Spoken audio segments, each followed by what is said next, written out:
You're listening to the Bible Belt Bros podcast with my dad and his dumb friend. Enjoy! Andrew, I think I found one of the biggest problems of the church. I found it. Okay, you have my interest now. People who put those church stickers on the back of their car and then drive like a freaking idiot. That's why my wife took off her sticker. And it's not just cutting people off, it's driving too slow. It's not merging correctly. It's like, I don't want to go to this church. If I do, I want to burn it. I want to kill all the people that go to it. Right? Maybe not kill everybody, but send them to heaven early. Am I alone in that boat? Oops. Yeah, I think that's just a terrible, terrible idea. I agree, and I've never had one on the back of my truck for that purpose. And I try not to cut people off or speed or go too slow, but every now and then I catch myself going too slow. I go too fast, and I probably don't cut people off, but I'm not a super aggressive driver, but it's still something. I'm not going to put my business name or because you see on Facebook all the time, like businesses being bashed for their driving. And right. The same, it might be not being online as much, but churches are the same way, the way people drive. Yeah, see, somebody called our pastor on my wife. And my wife's response was, all right, I'll just go take it off then. And that's what she's done. Well, I keep taking the sticker off my car, but my pastor keeps putting it back on. Well, probably because your pastor owns it. All right, well, today on the podcast, we got our friend Joe. He's a guy. He's a bro. He's got his own podcast. He's got two podcasts, actually. We've been on one of them. You might have remembered. It used to be called Real Life? Real Life Podcast. Now it's called Life Unfiltered. Whatever. But he started a new podcast called The God Project.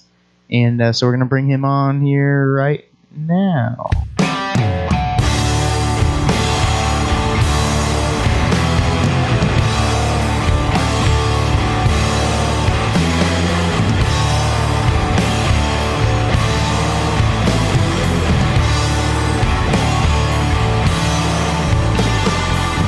How's it going?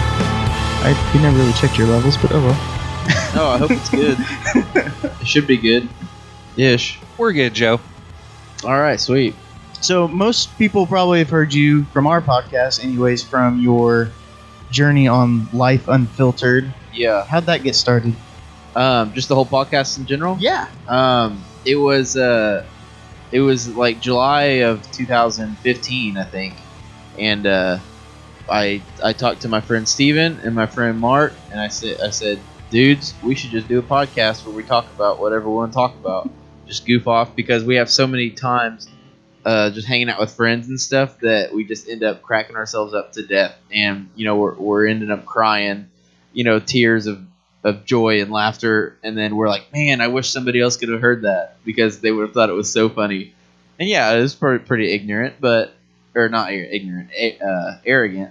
But yeah, we ended up recording once, and then from that time on, it happened like 2 weeks later, and then every week from then on for the past year and a few months. Have you always been interested in podcasting in general? Or? For a few years, yeah. I mean, I have a certain roster of podcasts that I like, that I always go to. I'm sure everybody does. What's that list? Good Lord. Lately, it's been like stand-up comedians doing podcasts, not like their actual bits like they do on stage, but like they just talk about stuff. Like the Nerdist podcast? You listen to the Nerdist, like, because that's like an affiliate, like a network of podcasts, isn't it? Or is it the Nerdist podcast? The Nerdist podcast. Because I know Chris Hardwick, I think, is the host of it. He has a lot of comedians on it. That's not on my roster, but I'm sure it very well could be.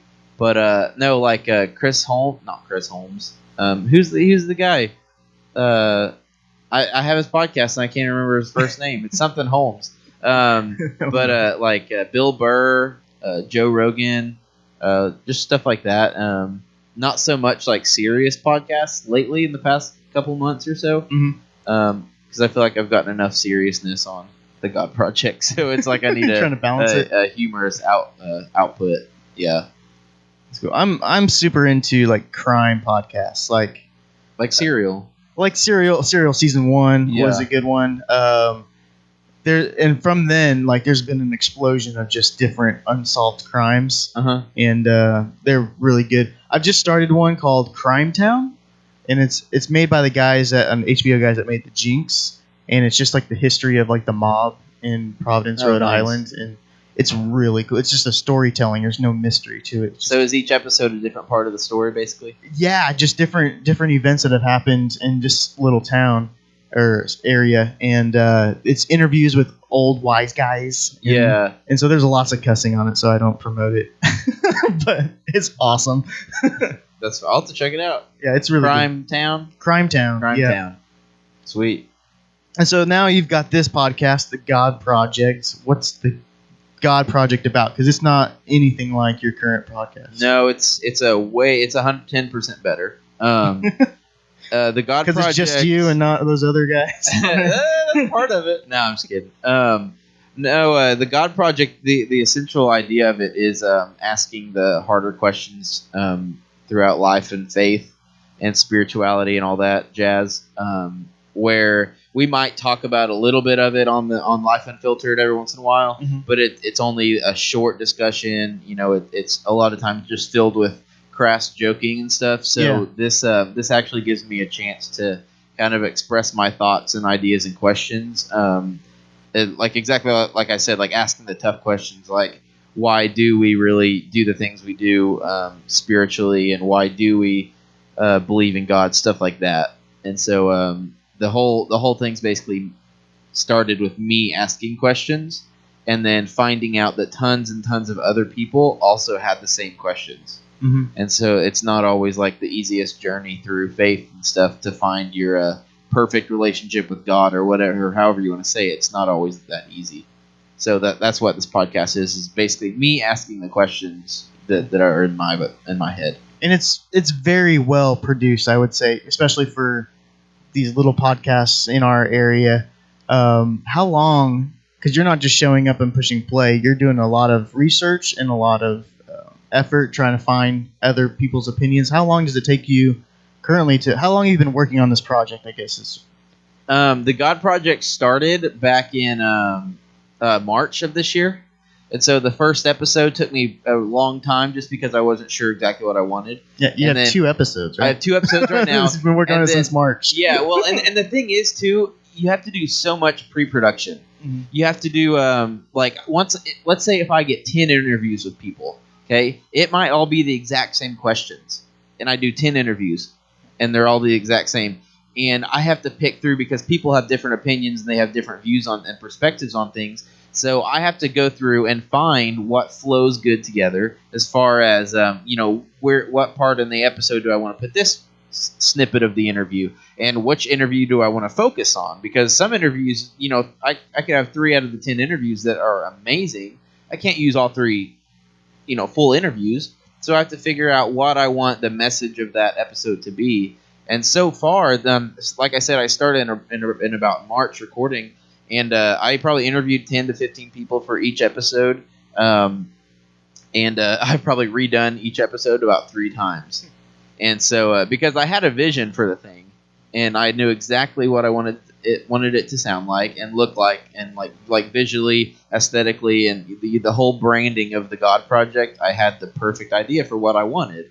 And I just worked my butt off until I found that, that aesthetic that I was going for in the first place. And you don't really have the answer, right? You're asking questions, not really knowing what the answer is going to be. And so now you're having to go through all this, trying to find, like, what answers do you agree with? And it's like, what answers fit in my life, too. Like, a lot of the people that I interview, I've had some interviews that just kind of going like, definitely not going to use that. Like, because I can't relate to it at all. I understand if it's like me being hired by like a radio company or something to do like a radio show, I'd kind of pander to what they were looking for. But this is my thing, and so I'm gonna try to come out with the final product that I kind of align with in some way, which is kind of what everyone does, I guess. Yeah, but.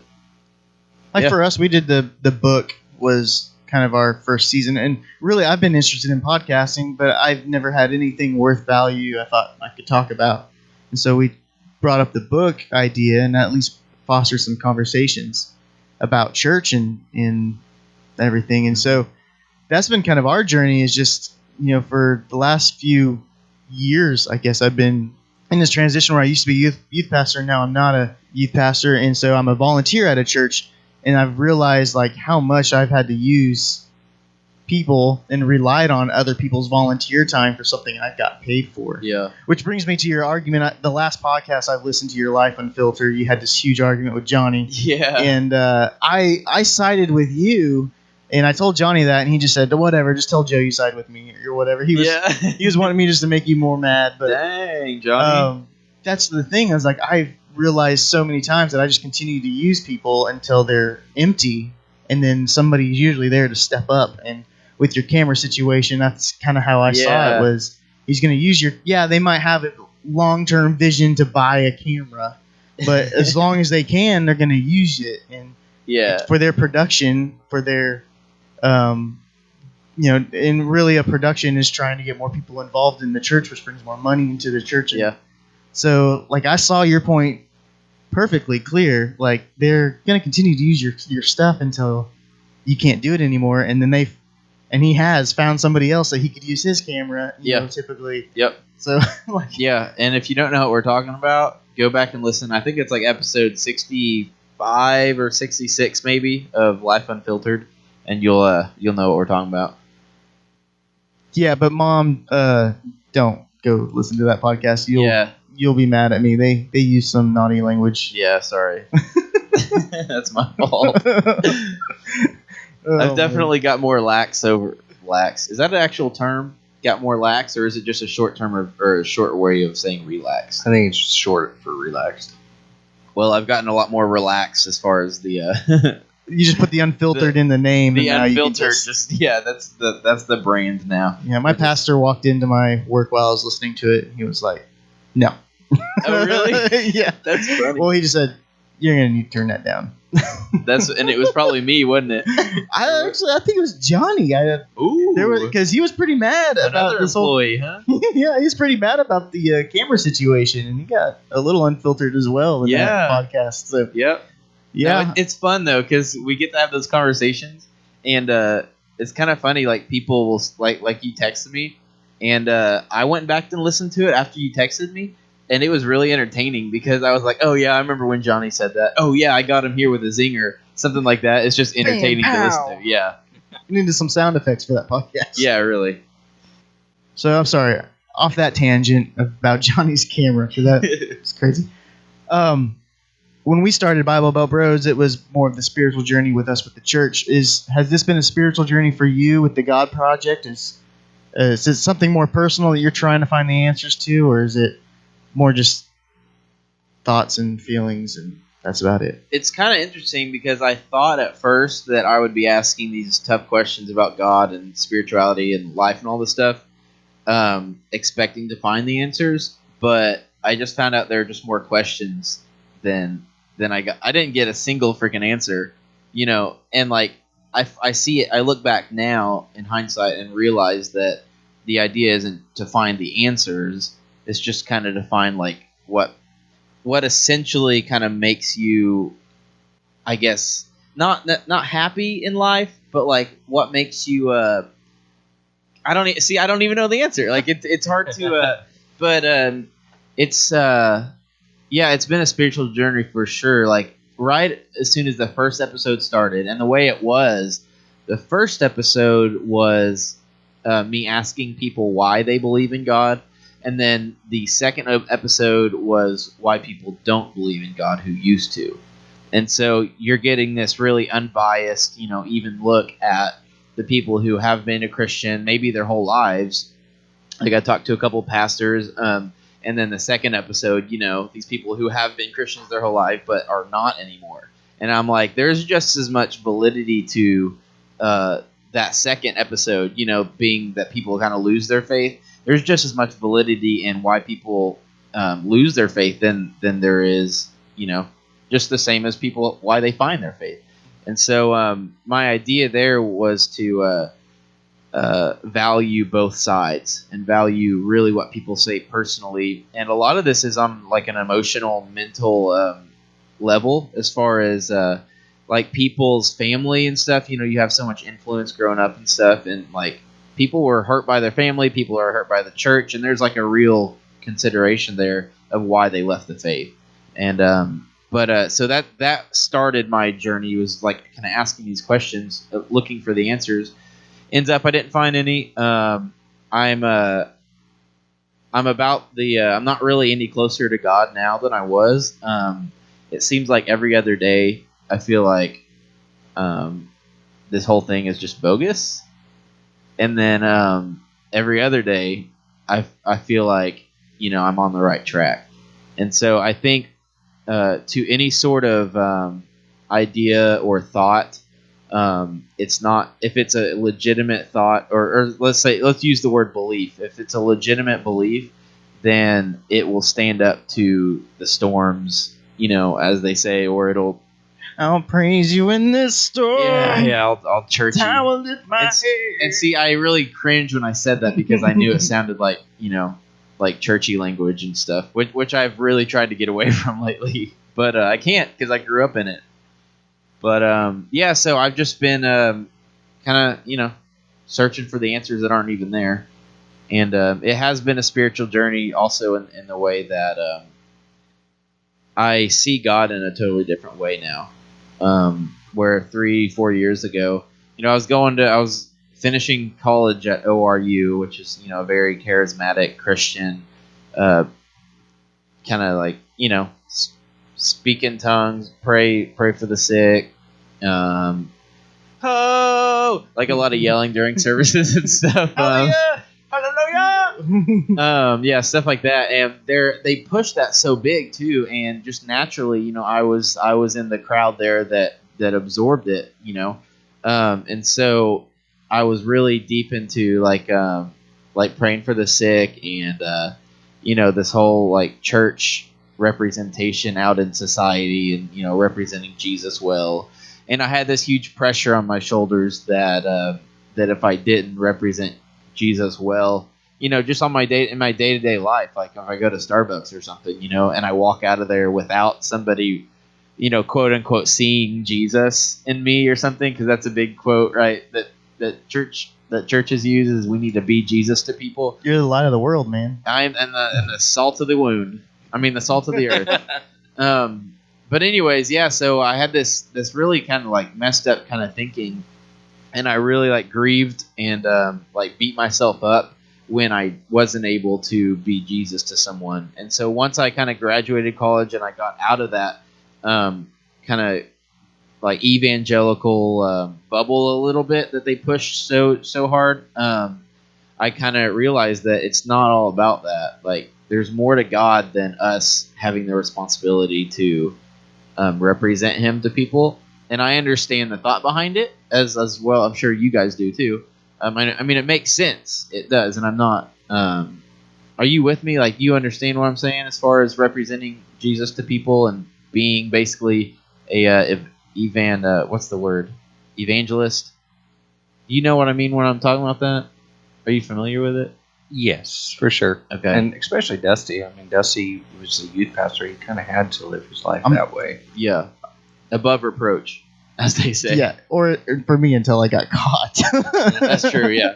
And then that kind of all went downhill there. But now you're just a white boy with dreads and doubts, and so you went from ORU to, The opposite. the opposite. Yeah, well, and that's the thing, too, is my personality on Life Unfiltered, it's me, Johnny, and Brad, and my personality there, I am officially now their atheist friend. Like that's my, but like it's not what I'm saying about myself. It's like I kind of take that, because I mean the podcast is a little bit of a show, like we don't always interact just like that.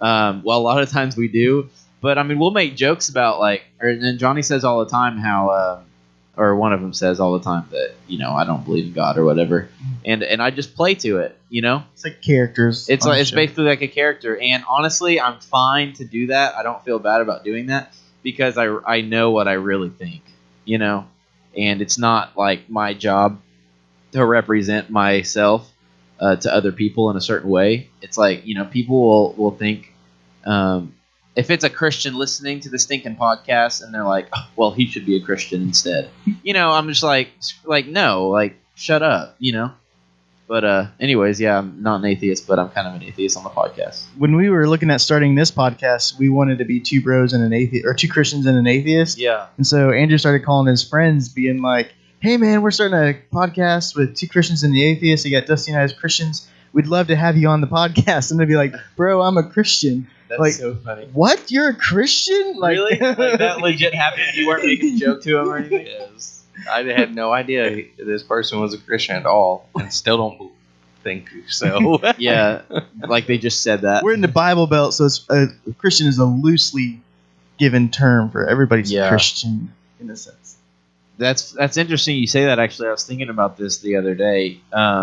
If somebody, and I'm being totally serious, if somebody asked me if I was a Christian, like, I can't say yes, because there's a lot of the stuff like with the church and with just people's kind of ideas about God and the way they shape God, like as a person or as a man or whatever, however you want to say that.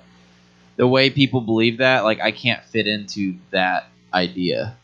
Right. Does that make sense? Yeah, when people ask, like, our church, like, I saw them asking a pastor one day, he was like, what denomination are you guys? And he's like, oh, we're just followers of Jesus. I'm like, no. Are you Baptist? Are you Methodist? No, like, I don't want to fit in those molds that you already have your preconceived ideas of. Like, we're just followers of Jesus. And we believe multiple things from other different denominations. Yeah, exactly. That's kind of the way I am now. Like, people that I grew up with and like friends and family, and they will deny anything to do with Buddha.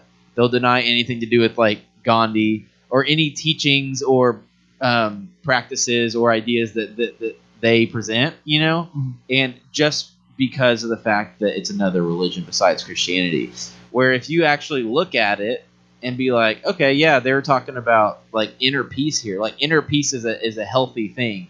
It's called mental health. And so for people to kind of discount stuff like that, it's really annoying, to kind of have to defend yourself and say why you don't think Buddha or Gandhi or these other people like that are completely going to hell. You don't know. Yeah, you don't. Like, I hope that with my upbringing and the religion that I've fallen into because of my upbringing, and I really do believe in Jesus and stuff, but at the same time, like, it's still a faith thing. I mean, sure. I hope that this is, if I grew up in China, it would be Buddha or whatever. Yeah. And I would probably feel the same confidence because of just everybody around me with that. So, yeah. I'm sure, because as a Baptist, we went through a class about the Baptist faith and message, the Baptist foundational beliefs, which is not necessarily biblical beliefs, but the denominational beliefs. And so, like, you're pretty ingrained at a young age, like, this is what you believe. And, man, like, when it came to smoking and drinking and all that kind of stuff, like, if I ever heard of I think Andrew's dad was a youth pastor. He's my Sunday school teacher. And he started telling me how he drinks, and I was like, oh my gosh, you drink beer? That's so terrible, And now I, like, because a youth pastor, and I'm still, like, haven't had a drink or whatever, because people who have drinks or smoke cigars or whatever, they're heathens. And I'm like, the pastor at the church I was working at drinks and smokes cigars. Like, I was like, holy crap. And so now, like, I figured out, like, that little view was, like, super, like, I guess, aggressively, what the word is, conservative, compared to, like, almost every church in this area. Like you're saying, the Baptist view and stuff in particular? Yeah, and just the leadership view that I had growing up. That's more of the backwood church, the small town church. They're more charismatic in that sense, rather than the larger churches. I mean, the larger churches seems to be more loose on the definition or on the beliefs, such as you don't drink, you don't dance, you don't speak in church, or you do speak in church. We all speak tongues. However However, in my experience, actually, the backwoods church speaks more in tongues. But Yeah, and that's strange how they find these little like nuances within their ideas and faiths and stuff that, like, yeah, if you go to like a mainstream, like the church up here on the 41st right in town, Solace Church, yes, like you're not going to go there and they're going to be like yelling in tongues. nope. It's going to be the smaller ones. That's interesting. I don't even know if I answered your question. Did Dusty even have a question there?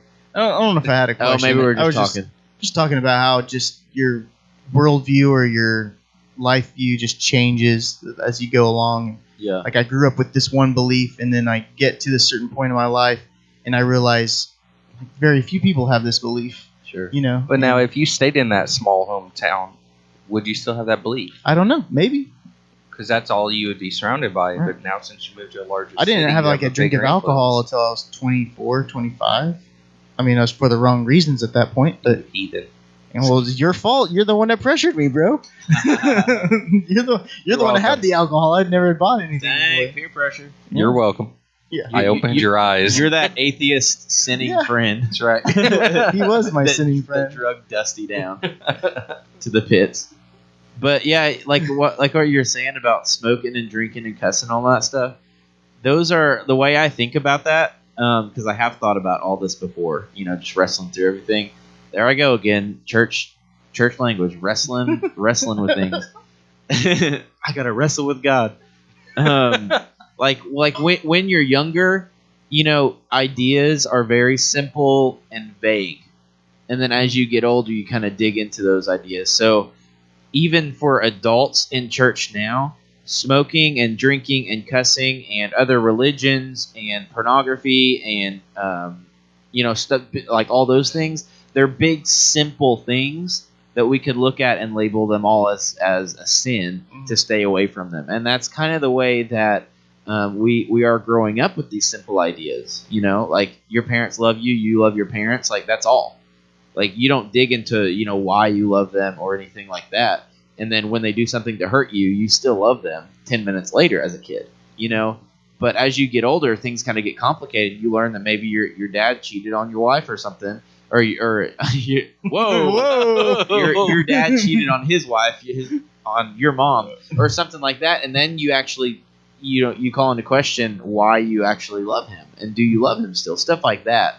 And the beliefs that he's brought you up believing. Exactly. Now are, I'm like, wait a minute.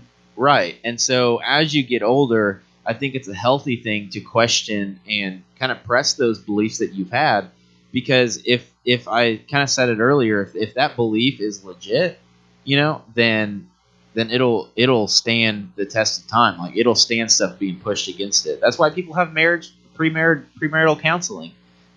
Like the idea of premarital counseling is to give you every reason not to get married. If you make it through counseling, then you have a better chance of getting married. But if you're a good counselor, well, okay, hold on. I know, Dustin. Okay, I've been married twice. Okay. So nice I tried it twice, but the first time I had 2 premarital counseling sessions and they still didn't work out. So you guys got through them fine. Yeah, there were 2 different styles. But I mean, most of it was just a sin issue. Like I just hadn't grown up yet. I was too young. Hadn't dealt with my. And I don't mean to say that flippantly either, because I'm not married. But I've heard therapists and counselors and stuff say personally that their idea of when they counsel people is to actually put them through some tests and see how they react together before they get married. Mhm. That's what I meant. I didn't mean to say that as like a big broad stroke there, but I think some of it depends on the counselor, though. Sure. Like some of the counselors, you just kind of listen. Like there's principles. Don't the forgive and forget. Like couples tend to fight about something, and then instead of solving it and forgiving, they'll like kind of keep it back there for more armor and it'll come up ammunition later. Yeah, and then all of a sudden you're having a fight because somebody didn't throw the trash away, and then you get divorced because of all the other stuff that come up in that argument. And it with the wasn't fight. really because of the trash. You're Exactly. not fighting because of the trash. You're fighting from all this repressed stuff. Not that I ever have arguments with the trash not in taken out. JK, that's mine. I forget. I have the forgetting issue. I just forget the things I don't want to do. Wait, let's be honest. Oh, how convenient. It's like when you're a kid, your mom asks you to clean your room. You're like, oh, I don't remember you saying that. It's like selective hearing. Yeah. All right, Dusty, we're at our 30-minute mark, Oh gosh. so it's time to wrap this up. It's like my- We're staying on track this season. Because like my last mom. season we went anywhere from 20 minutes to like an hour and 15 You minutes. should start flicking the light switch when we get to the Yeah. like 5-minute mark. Hopefully none of our seizures are epileptic. Or seizures. None of our guests are epileptic. There you go. There you go. All right, well, Joe, man, this has been awesome. I encourage everybody to check out the God Project. Where can they find that? A lot of places right now, actually. Not iTunes yet. Well, I don't know when this is planning on coming out, actually. It might be on iTunes, like, from now in the next couple months. So Okay. I'm not sure when you guys are planning on releasing this. But, January. okay. So, yeah, just go to soundcloud.com/GodProjectPod. And, like, everything social media, like Instagram and Twitter and Facebook and stuff, is all God Project Pod. Is it the God Project or just God Project? The thing itself is called The God Project. But all my, like, handles and stuff are God Project Pod. Okay. So, yeah. Sweet. Well, we'll pray for you, brother. Oh, Sure. thanks, man. I As you can- received that. You receive that? Yeah, I received. Andrew, do you echo that? that prayer? I receive you guys pouring into me. Whoa, now. Whoa. Hey, Leave that for Hey, Life That- Unfiltered. yeah, that's your Life Pastor Unfiltered said podcast. it. Pastor said it. I heard it. All right, take it easy, guys.